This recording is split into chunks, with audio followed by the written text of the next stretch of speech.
Hola, hola, muy buenos días señoras y señores. Hoy vamos a comenzar otro video más de nuestro curso de gramática del texto.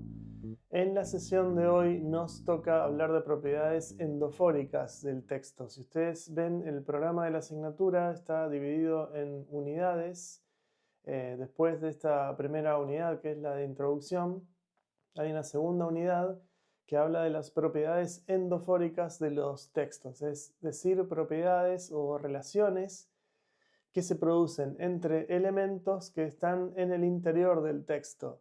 La unidad 3, en cambio, habla de propiedades exofóricas, es decir, propiedades o relaciones que se producen entre elementos que están en el interior del texto y otros elementos que están fuera del texto, es decir, en el contexto.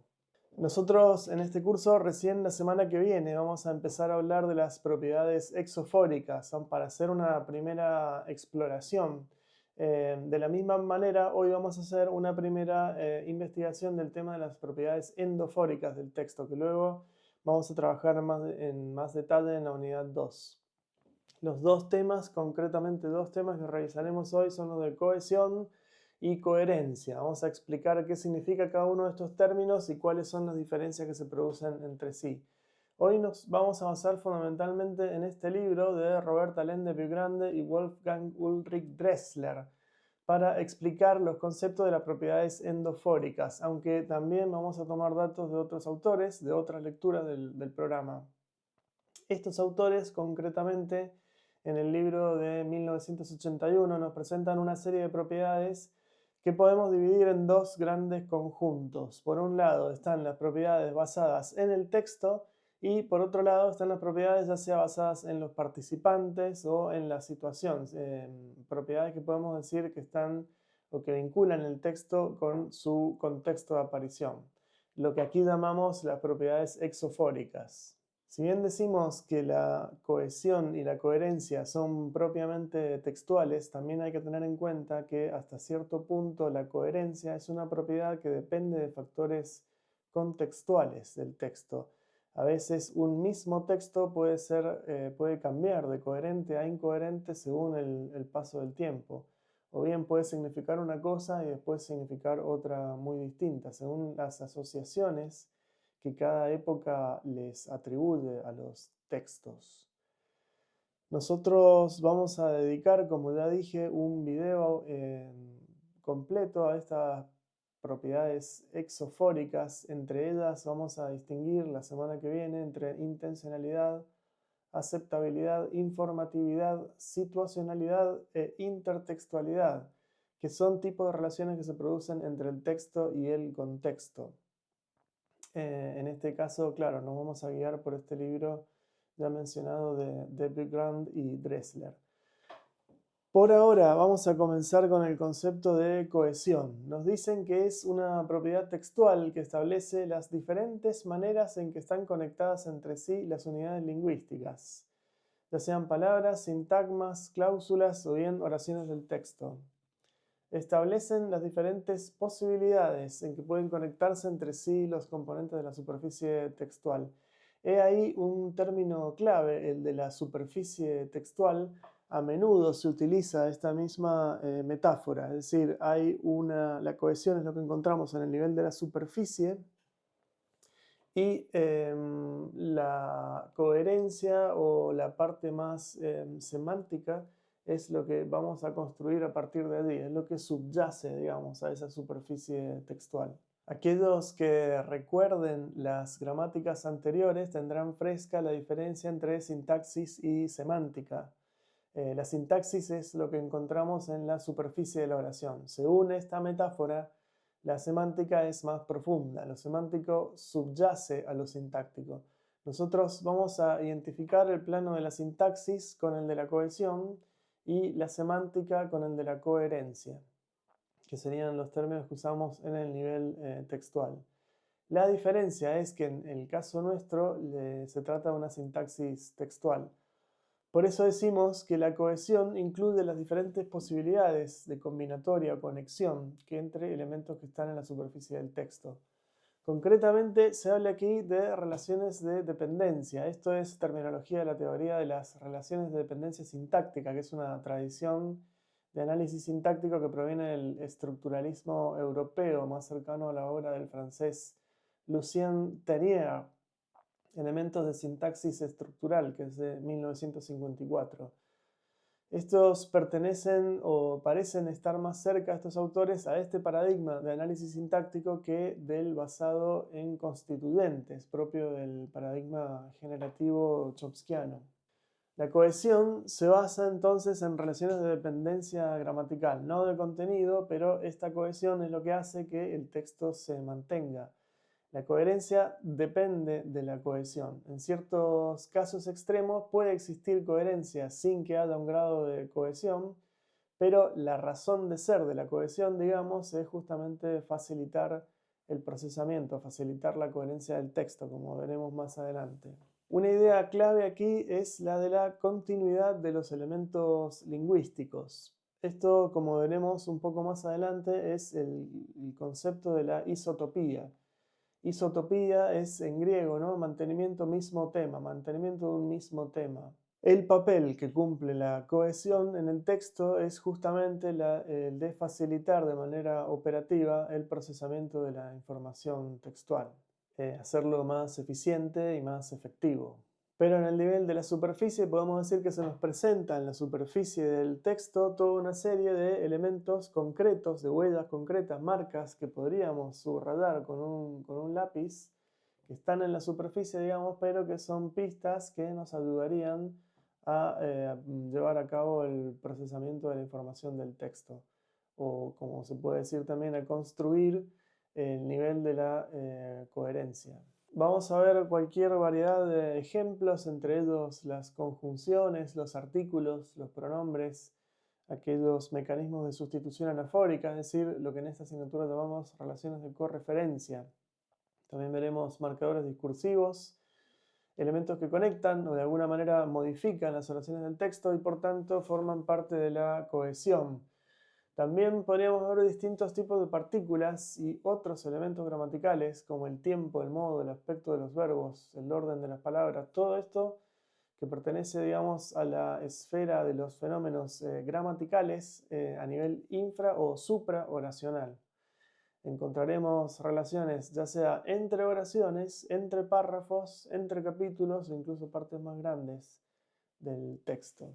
Uno de los primeros mecanismos que estudiaremos en la unidad 2 es el de las relaciones cohesivas de recuperación, es decir, de mantenimiento del tema. ¿Cómo se recupera un tema que ha sido introducido anteriormente en el discurso? Lo normal sería la repetición léxica, la repetición simple, es decir, que veríamos en un texto coherente una reiteración de una cierta base léxica.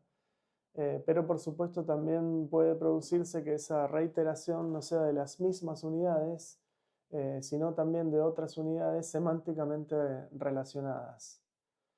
Esa puede ser una de las características fundamentales de todo texto, ¿no? Una serie isotópica. Vamos a comentar algunas de las relaciones o propiedades más importantes que aparecen en este texto. Luego esto será trabajado de manera práctica más adelante en la asignatura. La primera es, yo decía ahora, la repetición exacta o repetición simple. Luego veremos también el caso de la repetición parcial. Veremos el caso del paralelismo, la paráfrasis, el uso de proformas, la elipsis. Poco vamos a decir del tiempo y los aspectos verbales, la conexión. Finalmente algo es necesario decir sobre la entonación. Antes de pasar al otro gran tema, que es el tema de la coherencia. El primer elemento que tenemos, o el más evidente que ya hemos comentado, es el de la repetición. Es decir, un texto siempre presenta un grado de repetición léxica, que es la forma en la que se manifiesta la isotopía. Utilizamos entonces el término isotopía para referirnos a una reiteración o redundancia temática. La forma más simple es la reiteración de los mismos elementos o reiteración exacta, que es la reutilización de un elemento léxico de manera exactamente igual a los casos anteriores. La mayor parte de las veces esto es un fenómeno necesario, práctico, de todo texto, pero a veces, en algunos casos, puede ser utilizado como una estrategia para producir énfasis, para llamar la atención, como en el caso de este ejemplo, ¿no? ¿Quieres dejar el trabajo? Sí, quiero dejar el trabajo. Eso sería una forma de dar énfasis. También puede ser que la reiteración de unidades sea indicativo de una emocionalidad del texto. Puede ser un indicador de la emoción del hablante, como en el caso de este alcalde al que se le ha inundado la ciudad. Muchas casas han quedado completamente inundadas de agua. Yo diría que la mayor parte de ellas están inundadas de agua. Están completamente hundidas bajo el agua. Esto es un indicativo, decimos, por tanto, de la emoción del alcalde. Por tanto, es también una propiedad exofórica, ¿no? Es algo, un indicador de algo extratextual, de un elemento de la situación, de los participantes. La repetición en sí misma es también una forma de sería indicativa la repetición de poca riqueza textual, poca informatividad de un texto. Cuando hay poca riqueza léxica, digamos, poca variedad léxica, decimos que se degrada en cierta forma la calidad del texto, hay más repetición de palabras. Por supuesto, no todos los casos son de repetición léxica exacta, también veremos que se reiteran elementos que no son exactamente los mismos, que tienen algún tipo de modificación. El caso típico es la reiteración de la raíz de un elemento léxico, cambiando alguna forma o morfema, como suele suceder en el caso del castellano o de otras lenguas. Tenemos conversión sintáctica y derivación.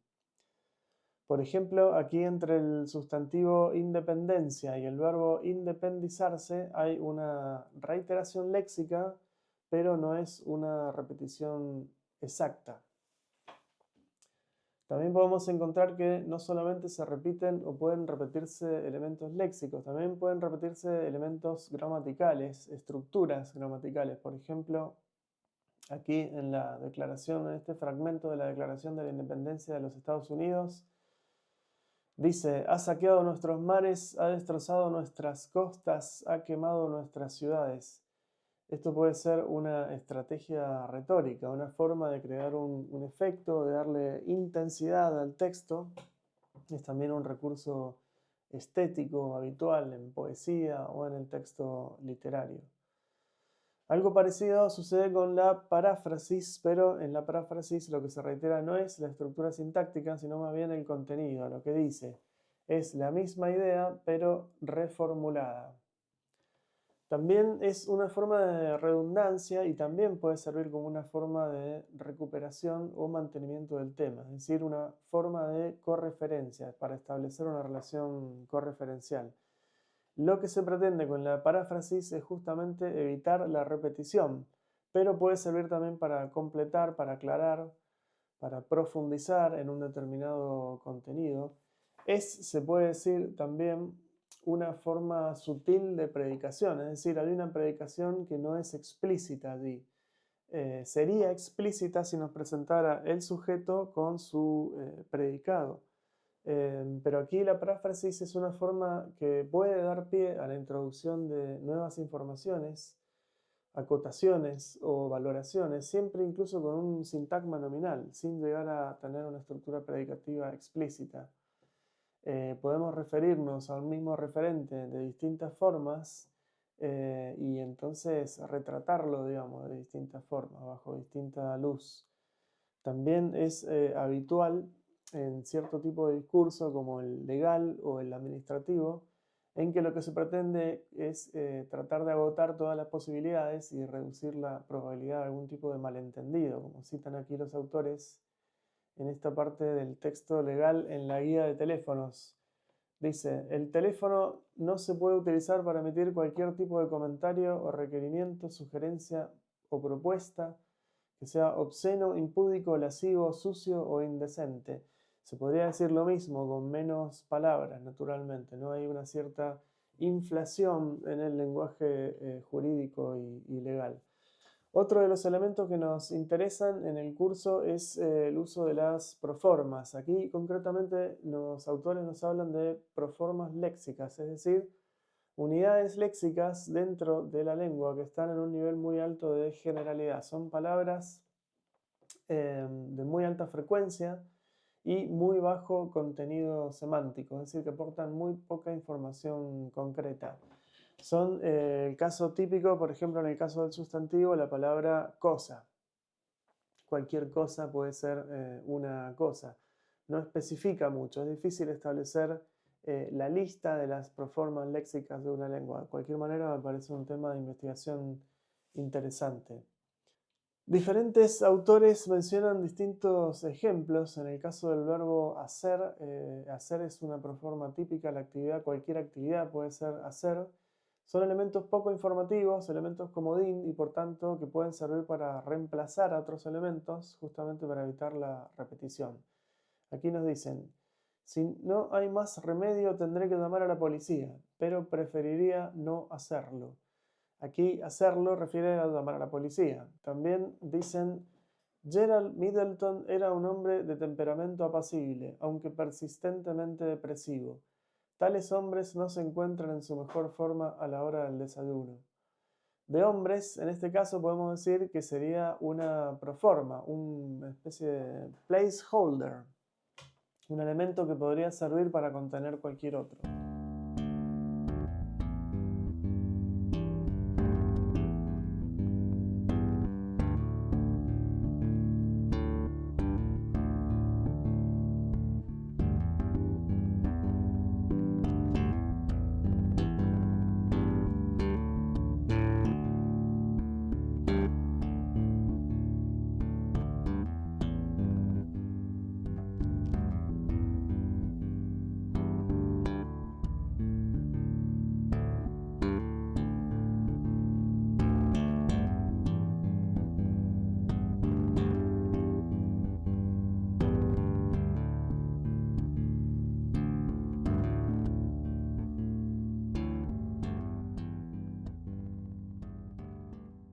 Hemos visto distintos mecanismos para establecer relaciones de correferencia en el texto.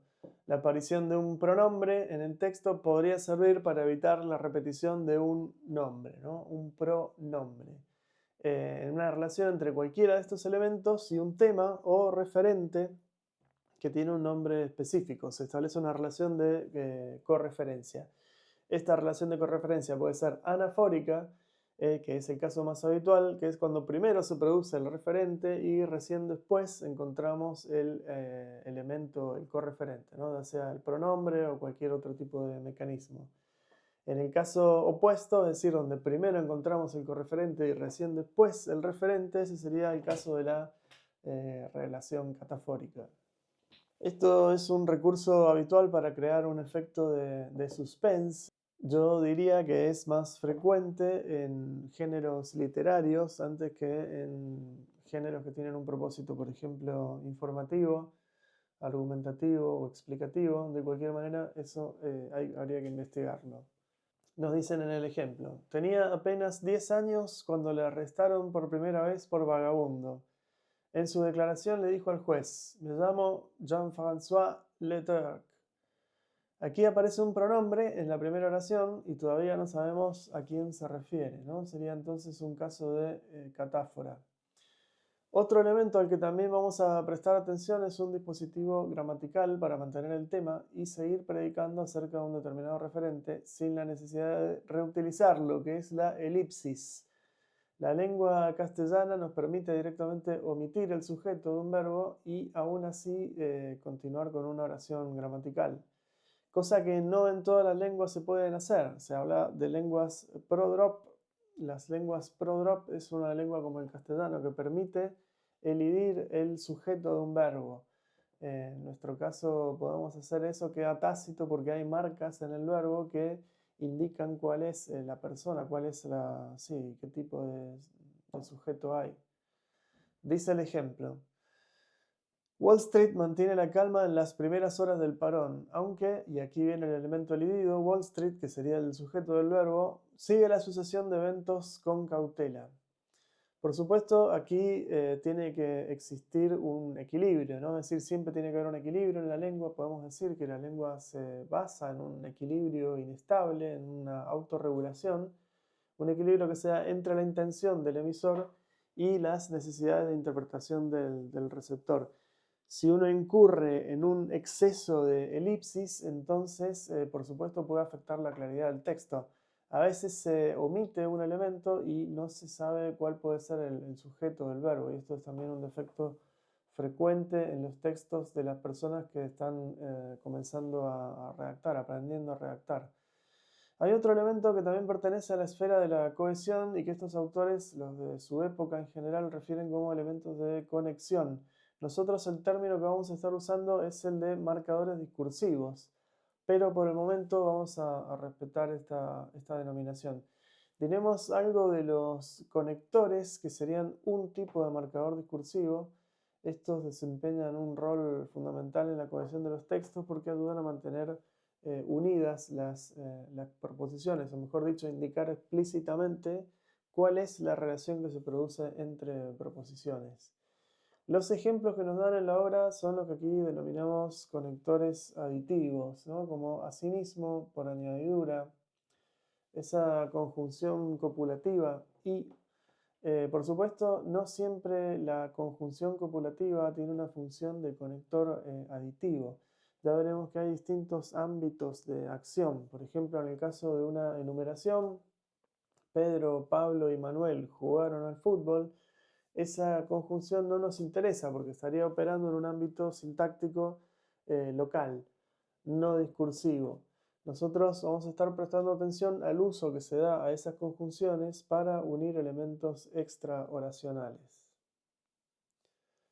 Veremos casos de disyunción, de adversación, conjunciones adversativas, que veremos en la unidad 2 como marcadores discursivos. Concretamente, en este caso, conectores contraargumentativos, que es la terminología que vamos a estar usando nosotros. Entre otras cosas, relaciones de subordinación, conectores causales, conectores de condición, de proximidad temporal también, por supuesto, signos de puntuación. Los signos de puntuación también pueden servir como elementos conectores entre distintas proposiciones. Finalmente, el último elemento cohesivo que vamos a mencionar en este capítulo es el de la entonación, que por supuesto no es propia del lenguaje escrito, sino del oral. Los tonemas y los grupos tonales, es decir, la forma en que se pronuncia un enunciado, nos dan pistas de cómo se tiene que interpretar ese enunciado. Puede indicar el inicio y el final de los enunciados, puede proporcionar énfasis también a una parte de la información, puede distinguir entre lo que es información antigua y lo que es información nueva, es decir, lo que veíamos antes como tema y rema del discurso. Según la entonación te puedo decir cuál es el tema y cuál es el rema de mi enunciado. La entonación sirve también para distinguir entre lo que sería información normal e información inesperada. El ejemplo que nos dan es en un diálogo. ¿Dónde está? Si yo respondo, en su casa, estoy diciendo, bueno, es normal que esté en su casa. ¿Por qué me pregunta? Está donde tiene que estar. Pero si la respuesta es en su casa, entonces estoy diciendo que no debería estar en su casa y sin embargo está allí. Vamos a pasar a comentar entonces elementos de otro orden, ahora el orden de la coherencia. Decíamos antes que la coherencia se identifica con el nivel semántico, el nivel más profundo del significado del texto. Llegamos a la coherencia a través de la cohesión. La cohesión en tanto elementos que están a nuestra disposición en la superficie del texto, lo que se nos presenta inmediatamente, ¿no? Los elementos cohesivos son las marcas que nos van a servir a nosotros como intérpretes, como lectores del texto, para llegar al plano de la coherencia. Podemos definir la coherencia como la propiedad textual que permite que sean accesibles e interactúen entre sí los conceptos y las relaciones entre conceptos que subyacen a la superficie del texto. Decimos que el texto activa conocimientos o conceptos. Hemos hablado de referentes, de temas, de referentes que pueden estar ya en el conocimiento del receptor o bien que pueden construirse a partir de la lectura del texto. Hay una parte del concepto de coherencia que veremos después, una parte de la coherencia que, como decíamos antes también, no es solamente endofórica y que contribuye, una parte que contribuye al receptor, es decir, hay una gran cantidad de elementos que no están en el texto, elementos no dichos, lagunas, huecos que el lector tiene que llenar con sus propios conocimientos e inferencias. Todo lo demás, todo lo que queda implícito en el texto. El primer elemento que tenemos que identificar con claridad para hablar de coherencia es la reiteración de referentes, ya lo he dicho. El referente es el objeto del mundo exterior, el mundo real o un mundo imaginario, un mundo conceptual. También puede ser un mundo concreto, difícil de definir, pero es el concepto de concepto, ¿no? Podemos entenderlo como el conocimiento que puede activarse o recuperarse de manera más o menos consistente y homogénea, ya sea una unidad o un ente, algo diferenciado del resto de los elementos del mundo. Entre los conceptos puede establecerse distintos tipos de relaciones. Las relaciones más elementales son las relaciones jerárquicas, o lo que llamamos también en semántica las relaciones de hiperonimia. Por ejemplo, existe el concepto de taza y también existe el concepto más general de recipiente, ¿no? Entonces decimos que la taza es un tipo de recipiente. Todos los conceptos deberían poder descomponerse en una definición.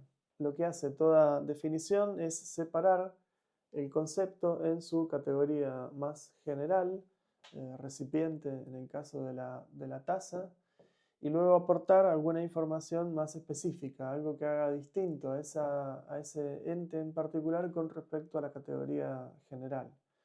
En el caso de la taza puede ser que es un recipiente que se sirve para beber líquidos calientes, ¿no? Podemos mencionar como característica definitoria que tiene un asa para sostener la taza sin quemarse. Es decir, hay una serie de características diferenciadoras, pero también hay otras propiedades generales de la taza, ¿no? Por ejemplo, podemos hablar de los materiales de la taza, podemos decir que está hecha de cerámica. Podemos predicar cualquier cantidad de propiedades. Algunas son esenciales, lo que la constituyen en tanto concepto, y otras propiedades son accidentales, ¿no? Por ejemplo, la taza puede tener un color, o puede tener una forma, puede tener una rotura, pero esas son propiedades accidentales. Todo esto ya lo había estudiado Aristóteles, sin embargo hay una concepción más tardía perteneciente a la psicología y la antropología que nos habla más bien de cómo operan los conceptos en la cognición humana. Les puede sonar la idea de la teoría del prototipo de Eleanor Roche en un artículo suyo muy conocido de los años 70. Ella aquí pretende superar la visión clásica de los conceptos y entonces habla del prototipo. Nos dice que la forma en que la cognición organiza los conceptos no es como en la lógica aristotélica, sino a través de estos prototipos, donde existe una imagen prototípica de un concepto y luego alrededor de ella los ejemplares, ya sea en el centro o en la periferia, según qué tan similares al prototipo sean. En el caso del concepto de ave, por ejemplo, el ave prototípica no es el pingüino. Cuando yo hablo de pájaros, algunos de ustedes, dependiendo de las culturas, imaginarán distintos tipos de pájaros, pero probablemente no el pingüino. Lo mismo si yo digo mamífero, probablemente no es el delfín el primer mamífero que se les ocurre. estará delfín en la periferia, perro estará un poco más cerca del centro, ¿no? Del prototipo, más cerca del prototipo del mamífero. Antes mencioné también que los textos requieren conocimiento del lector, pero podemos decir también que el texto define sus propios conceptos. Esto es lo que sucede muchas veces en los textos académicos, donde los términos se tienen que definir, tienen que estipularse el significado de los términos importantes del texto al comienzo, y esa definición se presupone como válida hasta el final. Todos estos son temas que se puede decir pertenecen a la lógica, a la filosofía, y concretamente la idea de cómo los conceptos se organizan entre sí podemos decir que pertenece en particular a la ontología, es decir, al estudio de los entes, algo que ya venía haciendo Aristóteles. Algunos conceptos son más específicos, otros son más generales. Aquí los autores mencionan conceptos muy generales como objetos, situaciones, acontecimientos, acciones. Otros autores identifican otros tipos de elementos generales. Luego hay otros conceptos que los autores mencionan como conceptos secundarios, es decir, conceptos que estarían en un nivel un poco más bajo de la significación, serían un poco más específicos, ¿no? Habría que imaginarse una gran pirámide, ¿no? En la que en el vértice se reserva para el concepto más general, y a medida que uno va bajando en esa pirámide de nombres se va volviendo cada vez más específico, ¿no? Algunos ejemplos de conceptos secundarios serían estado, agente, entidad afectada, relación, atributo, localización, tiempo, movimiento, etc. Está claro que esto sería materia de discusión, es decir, cuáles corresponderían a estos elementos secundarios, cuál sería la lista de los elementos secundarios.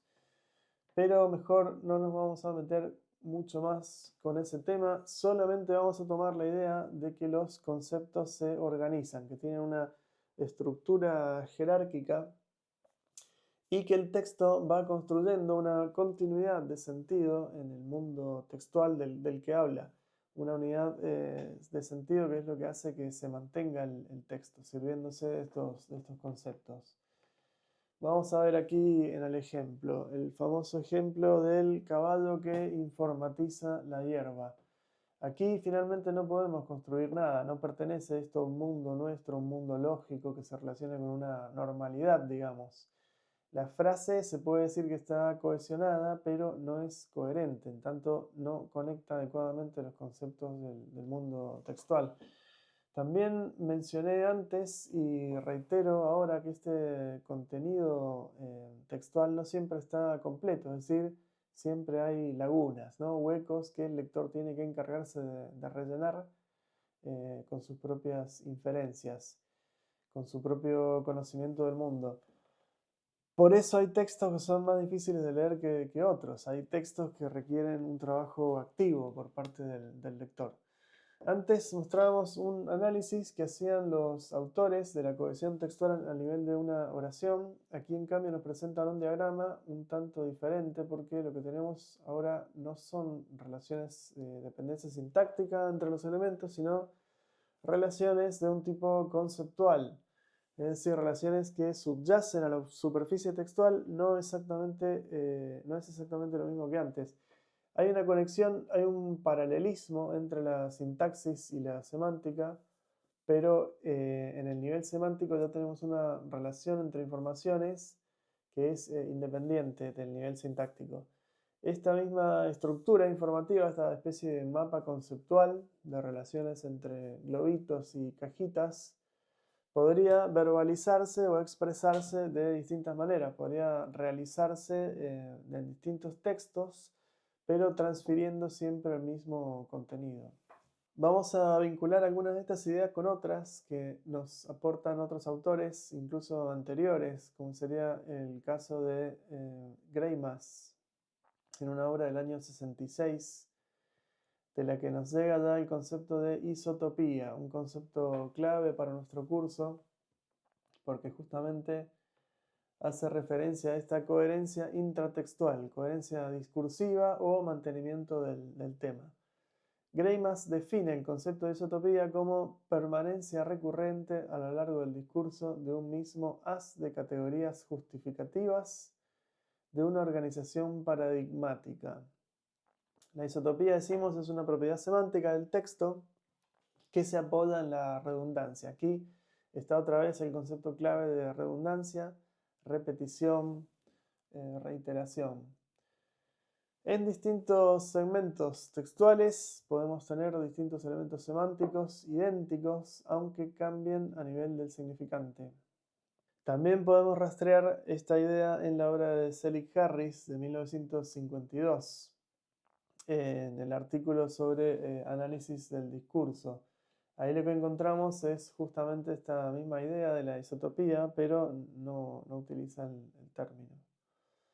Repasamos entonces el concepto de isotopía, sería la permanencia de una misma base clasemática, es decir, un conjunto redundante de categorías semánticas. Repetición, por tanto, de elementos léxicos, pero no necesariamente repetición exacta. Puede haber repetición también de otros elementos semánticamente relacionados. Entonces, es redundancia, reiteración, repetición de elementos similares o semánticamente compatibles.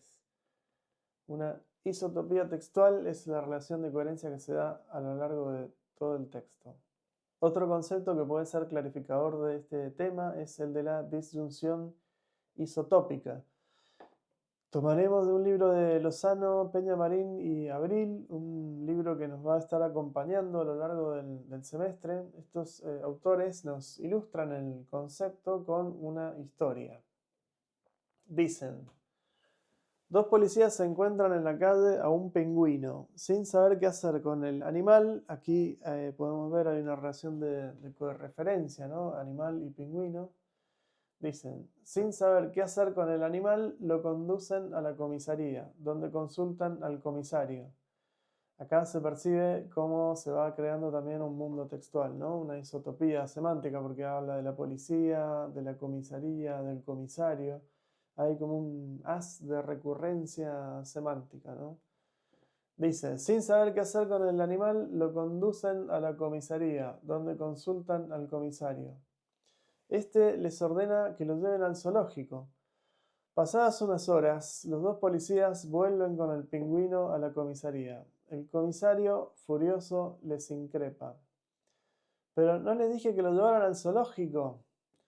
Uno de los agentes le contesta, sí, señor comisario, efectivamente lo hemos llevado allí y le ha gustado mucho. Ahora queríamos pedirle permiso para llevarlo al cine. ¿Por qué se habla aquí de un caso de disyunción isotópica? Este es un fenómeno muy común en el discurso humorístico y en la ironía.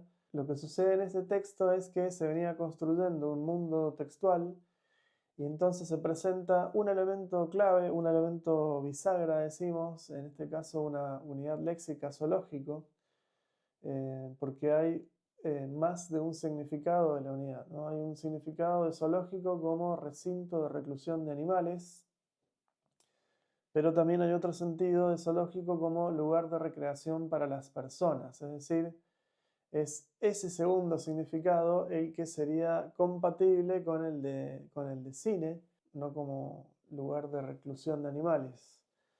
Entonces ese es el gag, ese es el momento en que al lector se le descubre que hay un doble sentido que tiene que pillar, ¿no? Para entender la broma. Bueno, vamos a concluir en este punto nuestro video de hoy de introducción a las relaciones endofóricas del texto. Estas son las lecturas que nos van a acompañar por ahora y que estarán oportunamente en el aula virtual. Muchas gracias y que tengan un muy buen día.